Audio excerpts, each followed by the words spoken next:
అందరికీ హాయ్ అండి. Welcome to Sakhi sweet home. ఈరోజు వీడియో హెల్తీగా ఇలా లడ్డు చేసి పిల్లలకి ఇచ్చారంటే వాళ్ళకి కావాల్సిన పోషకాలు అందుతాయి. అలాగే మెదడు కూడా చాలా చురుగ్గా పనిచేస్తుంది. వాళ్ళ జ్ఞాపక శక్తి కూడా పెరుగుతుంది.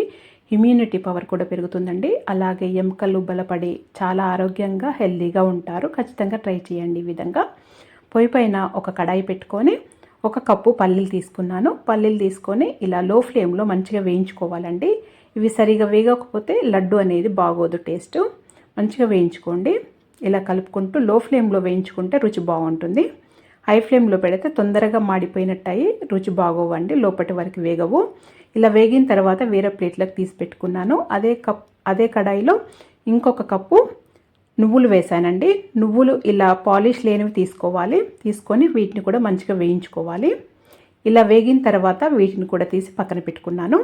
ఒక కప్పు ఇవి వాల్నట్స్ అండి. అన్నీ సమానంగా తీసుకోండి. ఈ వాల్నట్స్ మెదడు చురుగ్గా పనిచేయడానికి చాలా బాగా పనిచేస్తాయి. ఇవి కూడా ఖచ్చితంగా తీసుకోండి, చాలా మంచిది. ఇవి జస్ట్ లో ఫ్లేమ్లో పెట్టి కొద్దిగా వేయించుకుంటే సరిపోతుందండి. ఎక్కువేం అవసరం లేదు. కొద్దిగా పచ్చివాసన పోయే వరకు ఒక 2 నిమిషాల పాటు వేయించుకుంటే సరిపోతుంది. ఇలా వేగిన తర్వాత ఈ మూడింటిని చల్లార్చుకోవాలి. ఈ పల్లీలు చల్లారిపోయినాయండి. మనం ముందుగానే వేయించుకున్నాం కదా, ఇవి చల్లారిపోయినాయి. వీటిని పొట్టు తీసి వేస్తున్నాను. ఇలా పొట్టు తీసేసుకున్న తర్వాత చూడండి, కలర్ ఇలా ఉంటే రుచి చాలా బాగుంటుంది. ఇప్పుడు ఒక బౌల్లోకి కొద్దిగానే నువ్వులు, కొన్ని పల్లీలు పక్కన తీసి పెట్టుకుంటున్నానండి. లడ్డూలో వేసుకుంటే పంటికి తగులుతూ చాలా రుచిగా ఉంటాయని. ఇప్పుడు మిగతావి మిక్సీ జార్ తీసుకొని మిక్సీ జార్లో వేసుకొని మిక్సీ పట్టుకోవాలి. నేను కొద్దిగా సగం వేసానండి. సగం వేసి ముందుగా ఇలా మిక్సీ పట్టాను. తర్వాత ఒక కప్పు బెల్లం తీసుకున్నాను. నాకు ఒక కప్పు బెల్లం అయితే కరెక్ట్గా సరిపోయింది.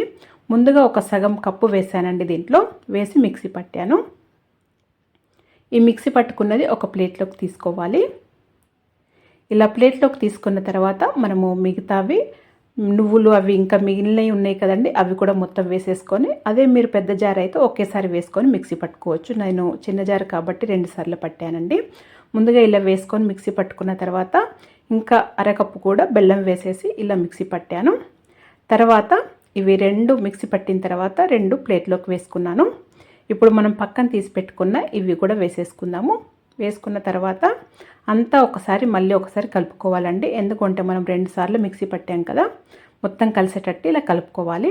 ఒకసారి కలుపుకొని ఉండ చుట్టేసుకోవటమేనండి. చాలా చక్కగా వస్తుంది. దీంట్లో నెయ్యి అలాంటిది ఏం అవసరం లేదు. మీరు కావాలంటే ఇలాచీ పౌడర్ వేసుకోవచ్చండి. ఇలాచీ పౌడర్ వేసుకోకున్నా కానీ చాలా రుచిగా ఉంది. ఖచ్చితంగా ట్రై చేయండి. చేయటం కూడా చాలా ఈజీ. ఇంట్లో ఉన్న వాటితోనే కదండి. ఈ విధంగా చేసి పిల్లలకి ఇచ్చారంటే వాళ్ళకి కావాల్సిన పోషకాలు అందుతాయి, హెల్తీగా ఉంటారండి. మరి మీరు కూడా ఈ విధంగా ఒకసారి ట్రై చేసి మీకు ఎలా వచ్చిందో నాకు తెలియచేయండి. మీకు కనుక వీడియో నచ్చినట్టయితే లైక్ చేయండి, షేర్ చేయండి, సబ్స్క్రైబ్ చేసుకోండి. Thank you for watching.